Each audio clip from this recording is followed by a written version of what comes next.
నమస్తే, నేను లక్ష్మీకాంతారావు తోట, నేను జుక్కల్ ఎమ్మెల్యే.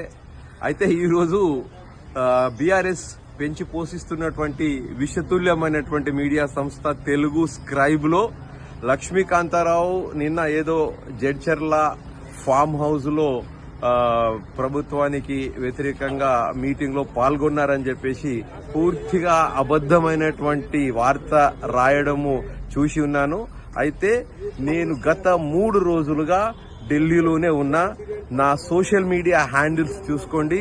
నేను కేంద్ర వ్యవసాయ శాఖ అధికారులతో మరియు వ్యవసాయ శాఖ సహాయ మంత్రి గారితో కలవడం జరిగింది. అదేవిధంగా కాంగ్రెస్ పార్టీ ప్రముఖులతో కూడా గత 3 రోజులుగా కలుస్తా ఉన్నా. నా సోషల్ మీడియా హ్యాండిల్స్ లో స్పష్టంగా ఉన్నది. అయితే ఈరోజు నేను చెప్పేది ఏంటంటే, నిన్న కూడా రోహిత్ చౌదరి గారు, కాంగ్రెస్ పార్టీ అభ్యర్థి రోహిత్ చౌదరి గారి ఎన్నికల ప్రచారంలో పాల్గొన్న. రాత్రి 11 గంటల వరకు అక్కడనే ఉన్న.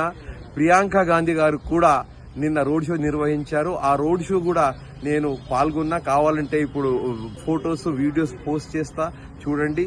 అయితే కాంగ్రెస్ పార్టీ రేవంత్ రెడ్డి గారి నాయకత్వంలో ప్రజాపాలనలో దూసుకెళ్తున్నటువంటి ఆ యొక్క ఈ ప్రభుత్వం యొక్క పలుకుబడిని, ప్రభుత్వం యొక్క ఇన్ఫ్లుయెన్స్ ని, ప్రభుత్వం యొక్క ప్రజల పాలనను చూసి ఓర్చుకోలేక, తట్టుకోలేక ఈ చేతగాని బీఆర్ఎస్ మీడియా చేస్తున్నటువంటి అబద్దపు ప్రచారం ఇది. నేను ప్రస్తుతము ఇందిరాభవన్, ఢిల్లీలో ఇందిరాభవన్ కాంగ్రెస్ పార్టీ ఏఐసిసి ప్రధాన కార్యాలయం ముందు నుంచి లైవ్ వీడియో చేస్తా ఉన్నా. కాబట్టి ఈ అబద్ధపు ప్రచారంకు వ్యతిరేకంగా ఖచ్చితంగా చట్టపరమైనటువంటి చర్య తీసుకొని వీళ్ళ మెడలు వంచుతానని చెప్పేసి మనవి చేస్తా ఉన్నా.